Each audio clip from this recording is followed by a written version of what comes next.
How do I find inspiration? Oh, for me, it's easy because I just listen to songs I don't like and try to change it to something that I do like. So for example, I don't particularly like How Do You Sleep by Sam Smith. I know a lot of people love that song, but the production doesn't really fit what I typically like to hear in music. So I changed it.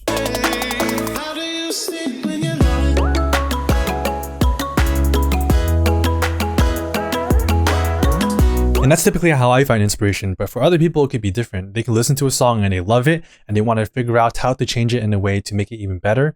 For me, I'm just like, I'm not really feeling the song and I want to make it into something that I like. So in this specific case, that's what I do. But as far as making original tracks, another thing you can do is to just listen to more music and just find the things that you like in music and literally just copy a bunch of things that you like to listen to and put it into a track. So for example, if you like a beat of one song and then a bass sound of another song, or a melody of another song and a chord structure of another song, you mix those all together to see what it sounds like. And what I find is that usually that's what most artists do when they try to make songs. They take inspirations from a bunch of different music and they just combine it together to form an original track. And most people can't even tell that you're taking it from other pieces of music because you're only taking specific arrangements or specific sounds or specific compositions instead of the entire song itself. So that's something to also keep in mind as well.